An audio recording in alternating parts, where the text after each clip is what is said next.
Coucou tout le monde et bienvenue à ce nouvel épisode. Je ne savais pas trop comment commencer cette histoire quand, en écoutant le balado de Paul Arcan un matin au bureau, il m'a donné l'idée de vous parler de statistiques. Ce matin-là, il parlait du 9e féminicide arrivé la veille à Montréal. Et oui, encore un pour cette année 2026 qui commence à peine. Ce qui l'a surtout troublé, ce sont les chiffres. Il s'est mis à exposer le nombre d'appels que recevait par exemple l'organisme SOS Violence conjugale pendant la pandémie de l'année 2021, qui est en fait une période de référence sur le plan social. Je trouve ces chiffres complètement déments. De 25 à 30 000 demandes leur sont normalement adressées annuellement. En 2021, ce nombre a doublé et a atteint le chiffre hallucinant de 60 000 demandes d'aide. Ça fait peur. Ce recours accru à ces centres d'aide témoigne surtout d'une hausse alarmante du nombre de femmes prisonnières d'un climat conjugal toxique. En tout cas, et malheureusement, ce sera bien de 2 féminicides back-à-back que je vous parlerai aujourd'hui. Mon nom est Nini la Terreur et je suis impatiente de vous raconter cette nouvelle histoire. Vous êtes prêts? C'est parti! Il était une fois l'histoire de Myriam Dallaire et de Sylvie Bisson. Je voudrais dire quelques mots sur ce qui est arrivé encore une fois à deux femmes, deux meurtres, chez nous. Ça n'a pas de bon sens. En 2021, j'ai le goût de parler aux hommes, d'homme à homme. Il n'y a rien de masculin, il n'y a rien de viril à être violent avec une femme. Au contraire, moi, je trouve ça lâche. Il est temps que les hommes, on se mette ensemble, puis qu'on se dise, on va parler à nos garçons, on va parler à nos chums, mais ça n'a pas de bon sens qu'en 2021, on vive comme des barbares. On est dans une société civilisée, puis toutes les femmes, puis tous nos enfants ont le droit à un milieu sécure. Donc, passons le mot et espérons que les mesures aussi qu'on met en place pour les centres d'hébergement pour les femmes, que la situation enfin s'améliore. L'histoire que je m'apprête à vous raconter aujourd'hui prend place à Sainte-Sophie, une petite municipalité d'environ 18 000 habitants, située au nord de Saint-Jérôme et de Sainte-Anne-des-Plaines, dans les Laurentides. Il s'agit hélas encore une fois d'un drame familial qui aura ce coup-ci coûté la vie à Myriam Dallaire, 28 ans, mais aussi celle de sa mère, Sylvie Bisson, 60 ans. Depuis peu, Myriam était retournée vivre chez ses parents dans leur maison bigénérationnelle. De ce que l'on sait, Myriam avait le rez-de-chaussée et ses parents étaient à l'étage, malgré d'importants travaux qu'il y avait alors. Voyons ça de plus près. Sylvie Bisson était une femme intègre dont la vie était profondément centrée sur sa famille. Elle était mariée depuis 38 ans avec Alain Dallaire, un couple très solide et uni. En plus de leur fille Myriam, qui habitait depuis peu avec eux, ils avaient également une autre fille nommée Cassandra. Sylvie était le pilier de cette famille. C'était une femme dévouée, prête à tout pour les siens. Cette idée de maison bigénérationnelle était d'ailleurs leur projet de vie commun à elle et Alain. L'idée était bien sûr d'accueillir leur famille et soutenir leurs enfants en cas de besoin. C'est pourquoi elle était très heureuse que sa fille et son bébé de seulement 20 mois s'installent avec eux à la maison. Elle pouvait donc lui donner un coup de main avec ce premier enfant, mais aussi la soutenir à la suite de sa récente séparation. Il s'agissait assurément d'une famille tricotée très serrée. Myriam Dallaire, quant à elle, était la maman de ce petit garçon nommé Léandre et elle venait à peine de terminer son congé de maternité.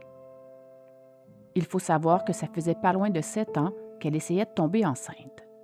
C'était son plus grand rêve d'être maman.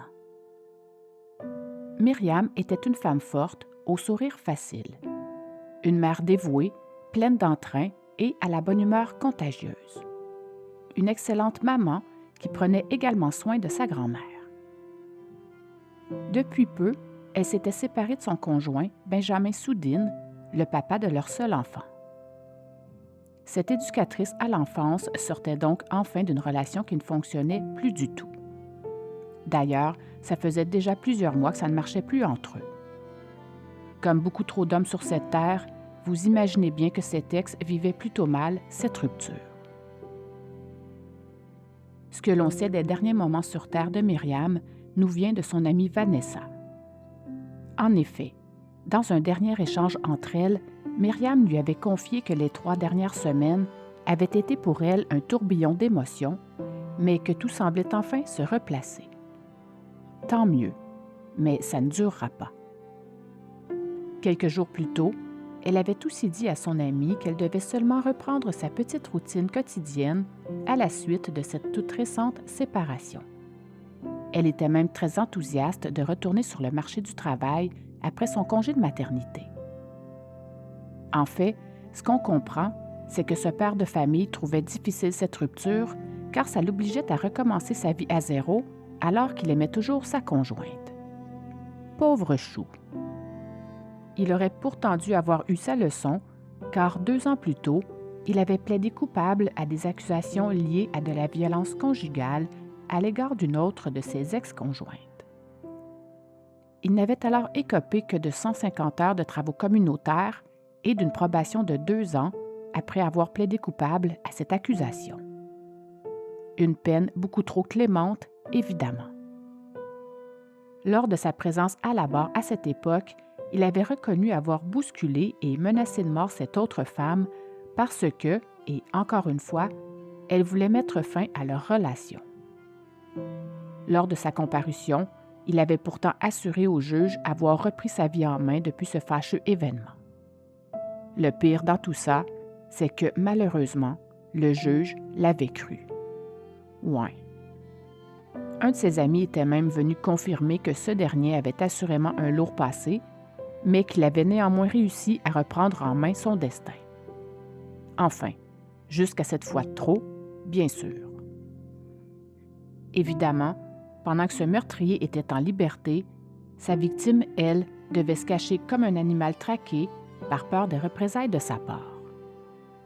Le système de justice avait carrément laissé tomber Marie-Ève, l'ex de ce batteur de femmes, et n'avait surtout rien fait pour désamorcer cette bombe à retardement nommée Benjamin Soudine. Mais bon, Soudine avait tout de même commis un acte criminel, il s'en était excusé à la cour et avait promis de ne plus jamais recommencer, alors ils l'ont tous cru sur parole, évidemment. Voilà. N'empêche que cette pauvre Marie-Ève estime tout de même ne pas avoir été prise au sérieux lorsqu'elle a porté plainte contre cet ex-conjoint il y a 5 ans, et avec raison. Alors qu'elle était isolée en maison d'hébergement, lui jouissait plutôt de sa pleine liberté. Elle dira d'ailleurs, et je cite, « J'ai fait confiance au système de justice, mais je réalise que, malheureusement, la liberté d'un accusé est plus importante que la sécurité d'une femme. C'est certain que, parfois, je me dis que ça aurait pu être moi. » Elle l'a effectivement échappé belle. Il faut savoir que lorsque cet homme a enregistré son plaidoyer de... Il faut savoir que lorsque cet homme a enregistré son plaidoyer de culpabilité à cette époque, il habitait déjà avec Myriam, devenue entre-temps sa nouvelle petite amie. Est-ce qu'elle était au courant de cette histoire? J'ose croire que non, car elle aurait sans doute pris ses jambes à son cou si elle avait su. En même temps, il aurait tout aussi bien pu lui faire croire que son ex était folle et qu'avec elle, ça allait être différent. Ils peuvent quand même être très doués côté manipulation, ces batteurs de femmes. D'ailleurs, une des bonnes amies de Myriam abondait également dans ce sens. Elle croyait surtout que les choses avaient dégénéré dans les tout derniers jours, car selon elle, connaissant bien son amie, Myriam n'aurait jamais enduré de la violence conjugale dans son couple, ou du moins, ce n'est pas quelque chose qu'elle aurait enduré longtemps.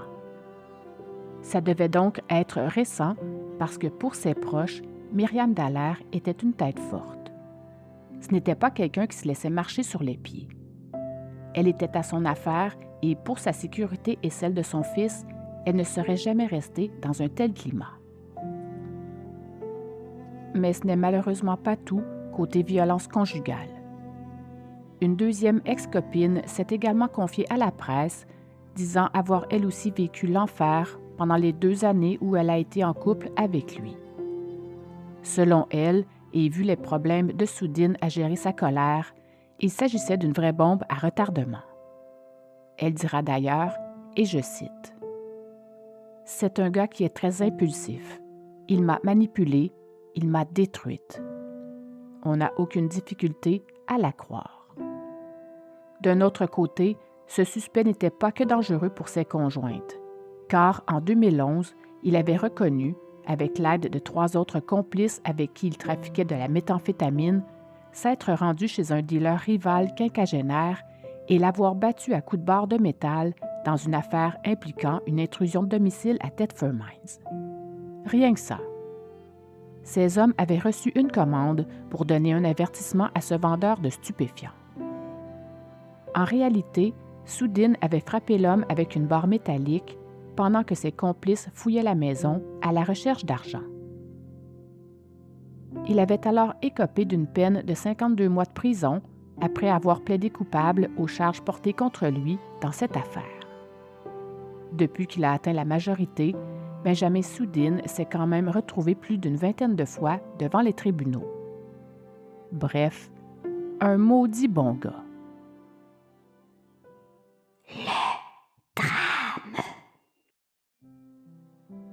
De ce que l'on sait, Soudine aurait sauvagement abattu sa conjointe, ainsi que la mère de cette dernière, d'une dizaine de coups de hache.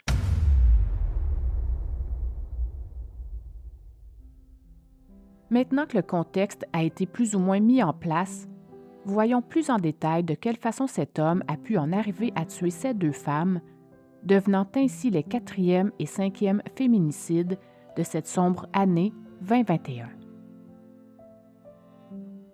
Quand Myriam est partie vivre chez ses parents, pour avoir la paix de son ex qui ne cessait de la harceler, Soudine est restée à la résidence où ils avaient habité ensemble, à Saint-Jérôme, dans les Laurentides. Ce n'était pas très loin de la maison bigénérationnelle, soit à seulement 15-20 minutes en voiture. C'est justement cette proximité qui lui a permis de se rendre assez rapidement sur les lieux et commettre ces crimes atroces le soir du 1er mars. Mais comme on peut s'en douter, bien qu'il avait son propre logement, son instabilité émotionnelle et son refus de la rupture faisaient en sorte qu'il passait beaucoup de temps à harceler Myriam par message ou à rôder autour de son nouveau milieu de vie. Il utilisait aussi les visites dont il avait droit pour voir leur fils Léandre comme prétexte pour maintenir un contact ou surveiller les faits et gestes de son ex. Ce sera cette impossibilité pour lui d'accepter qu'il fasse logement à part qui aurait également alimenté sa colère. Le jour du drame, c'est donc de son domicile de Saint-Jérôme qu'il est parti avec une hache dans son véhicule pour se diriger vers la maison de la rue Samson. La narration des sévices, particulièrement brutaux, que ces 2 femmes ont subis sera brève, car tout est allé très vite, mais vous donnera tout de même froid dans le dos. Sans plus tarder, place à l'horreur.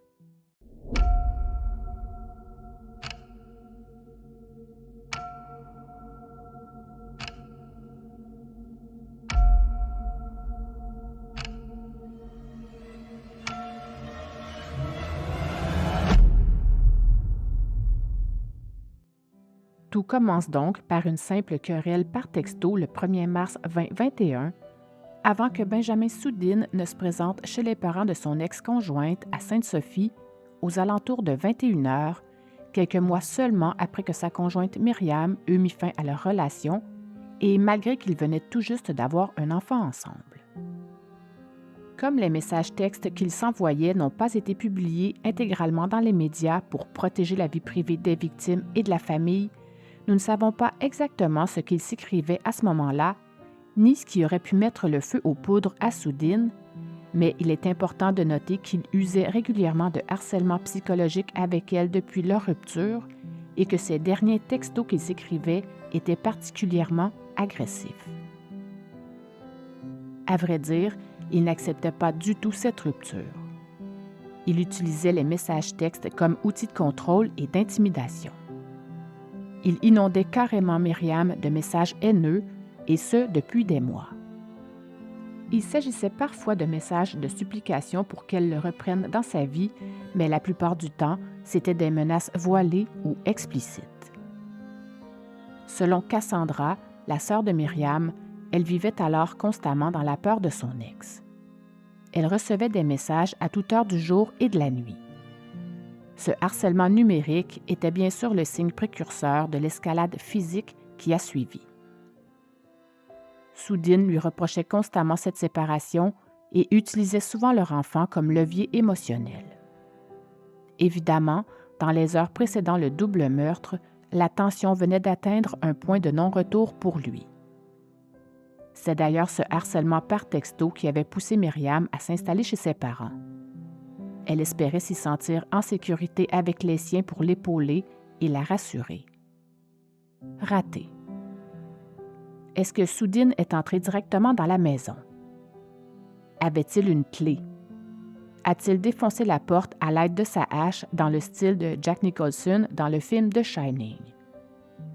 Ces détails n'ont pas été éclaircis, mais nous savons cependant que c'est vraiment à l'aide d'une hache que la mort est survenue pour ces deux femmes.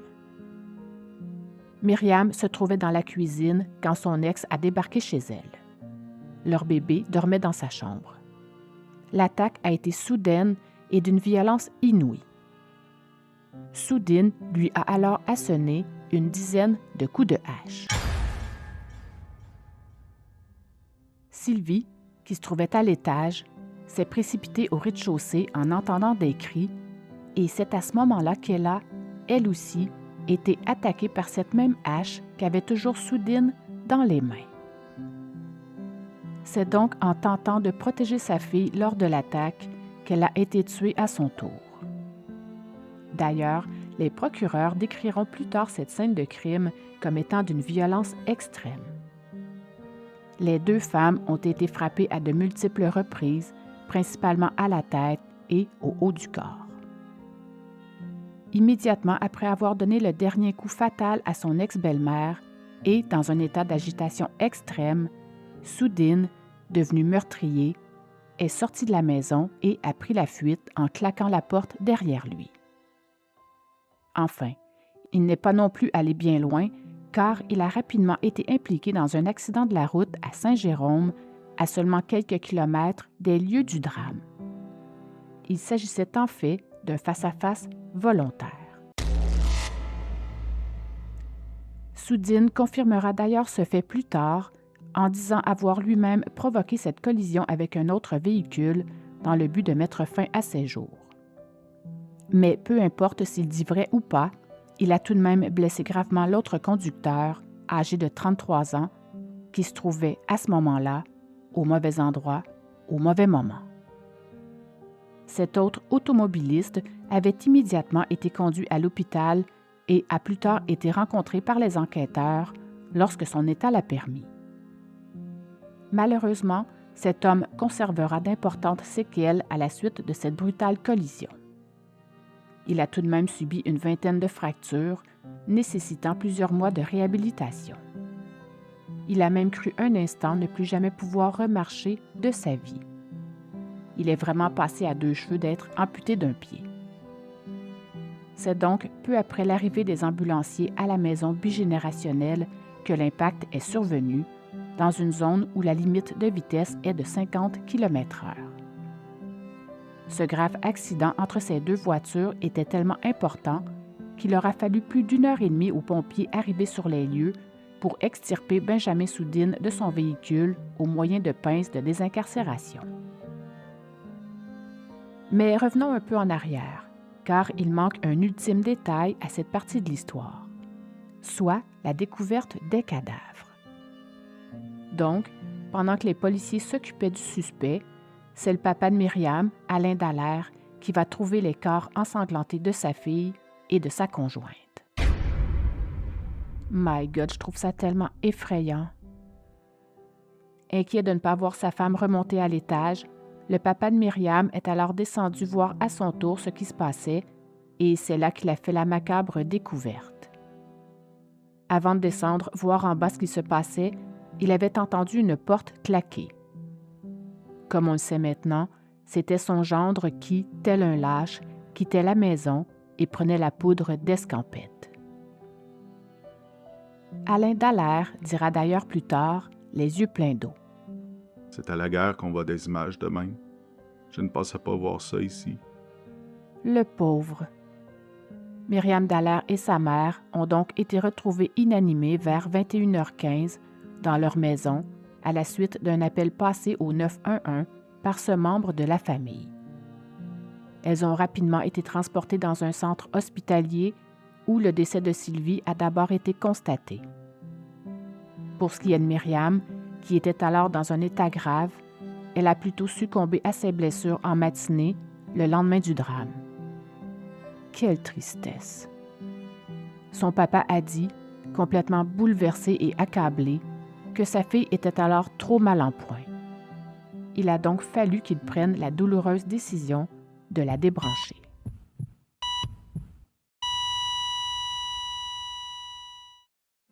Le présumé meurtrier a été rencontré par les enquêteurs quand son état de santé l'a permis. Il était bien sûr sous surveillance policière à l'hôpital. C'est donc de ce lit d'hôpital, dans une magnifique et élégante jaquette bleue, que Benjamin Soudine a rapidement et formellement été accusé de 2 meurtres non prémédités.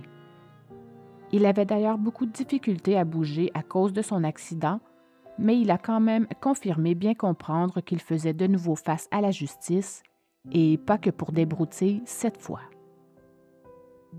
Au mois de juin de cette même année, soit environ 3 mois après son arrestation, Soudine a été transféré à l'Institut Philippe Pinel pour une durée de 30 jours pour y subir l'évaluation psychiatrique que son avocate avait demandée. Le but de cet examen était de vérifier 2 points précis. De 1, son aptitude à subir son procès. Est-ce qu'il comprenait la nature des accusations et est-ce qu'il pouvait communiquer avec ses avocats? De 2, souffrait-il d'un trouble mental au moment du double meurtre qui l'aurait empêché de comprendre que ses actes étaient mauvais? L'évaluation a finalement conclu qu'il était apte à subir son procès. Cela signifie que, d'un point de vue légal, Soudine était conscient de la nature de ses gestes lorsqu'il a tué Myriam Dallaire et Sylvie Bisson. Le procès. Encore une fois, ce procès ne sera qu'une formalité. L'accusé a plutôt décidé, au palais de justice de Saint-Jérôme, de plaider coupable aux 2 accusations de meurtre non prémédité qui pesaient contre lui. Donc, pour avoir violemment tué son ex-conjointe Myriam Dallaire et la mère de celle-ci, Sylvie Bisson, dans un contexte de violence conjugale, Benjamin Soudine a plaidé coupable sur 2 chefs d'accusation de meurtre au second degré, mais aussi d'un chef de conduite dangereuse ayant causé des lésions. En fait, il a toujours eu l'intention de plaider coupable. La raison de cette décision? Il dira qu'il souhaitait ainsi éviter à la famille d'avoir à témoigner et aussi parce qu'il reconnaissait ses torts. Avec les nombreux antécédents criminels qu'il a à son actif, dont plusieurs pour violence conjugale, le papa de Myriam et mari de Sylvie ne comprend vraiment pas pourquoi ce meurtrier ait pu avoir été laissé libre ainsi dans le passé. Effectivement.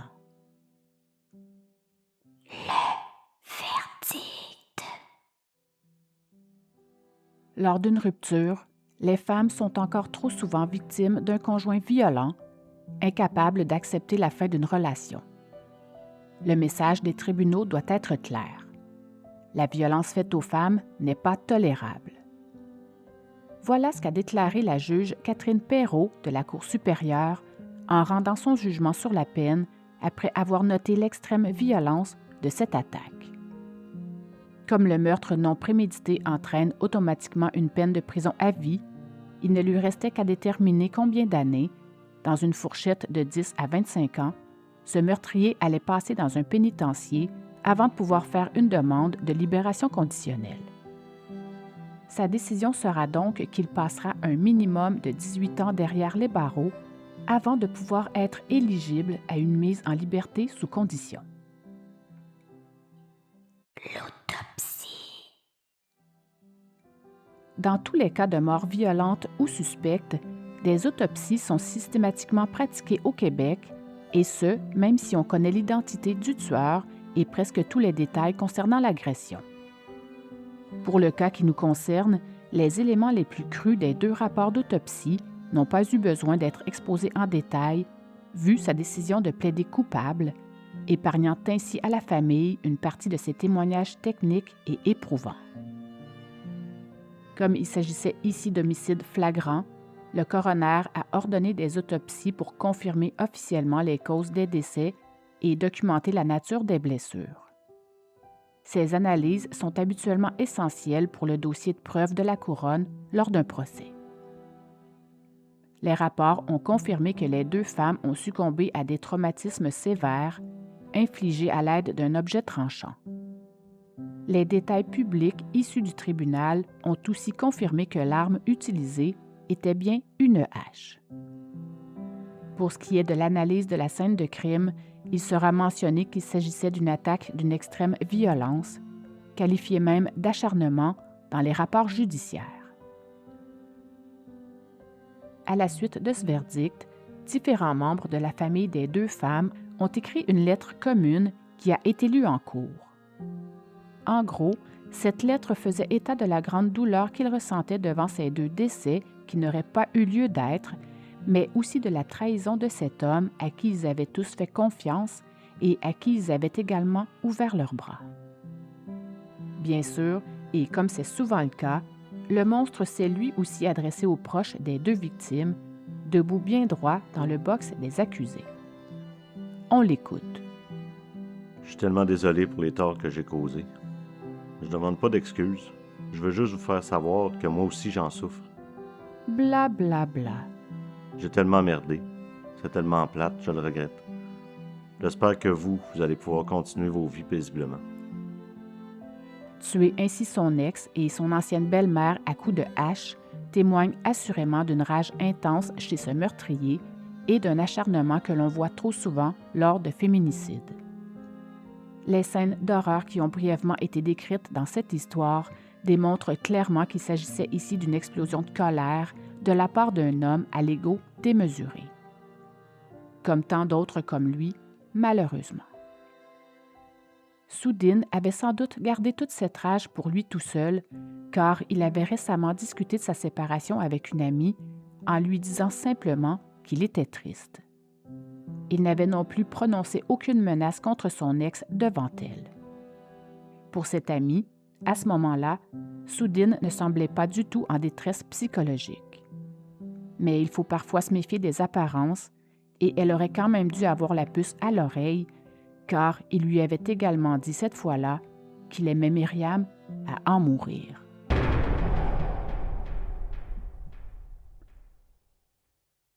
La conclusion.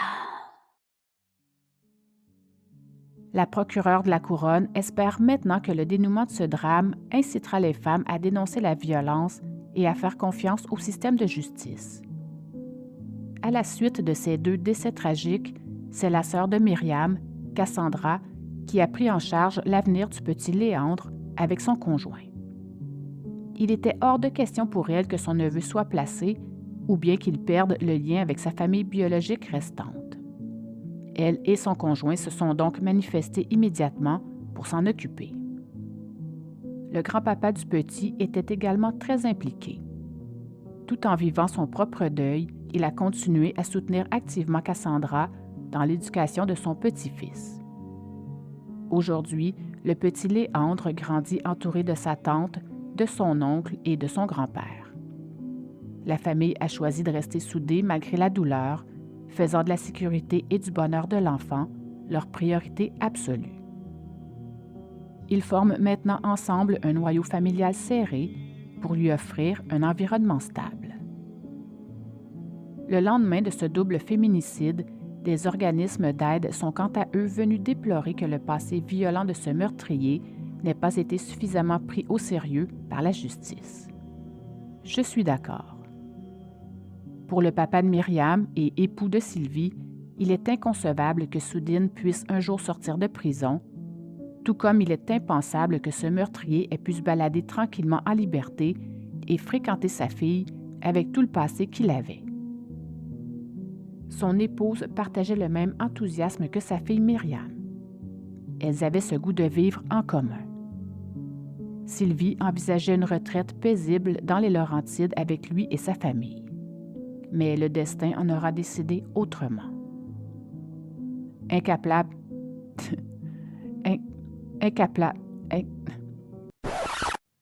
Incapable de continuer à vivre dans cette maison où le drame s'est déroulé, le papa l'a vendue. N'oubliez pas les filles que si vous êtes victime de violences dans votre couple, vous pouvez contacter en tout temps SOS Violence Conjugale ou tout autre organisme d'aide de votre région. Comme on le sait déjà, l'année 2021 a été la pire des années côté féminicide. C'est malheureusement la triste loi de la statistique qui a prévalu.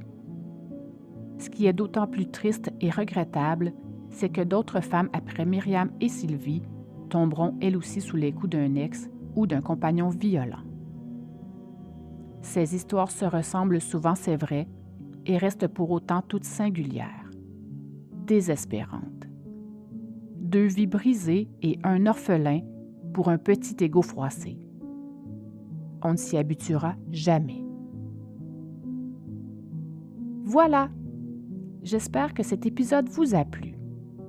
Si vous aimez le genre d'histoire que je vous raconte, n'hésitez surtout pas à aller me mettre 5 étoiles et à parler de mon podcast. Cela me ferait non seulement très plaisir, mais ça m'aiderait aussi grandement à me faire connaître davantage. Avant de terminer, j'aimerais dire un merci tout spécial à 2 de mes meilleurs amis, Max et Joe, pour avoir bien voulu prêter leur voix à cet épisode. Vous pouvez aller dormir maintenant, mais si j'étais vous, je jetterais quand même un œil sous le lit et je crois que je dormirais à l'hôtel pour cette nuit. On ne sait jamais. OK, bye!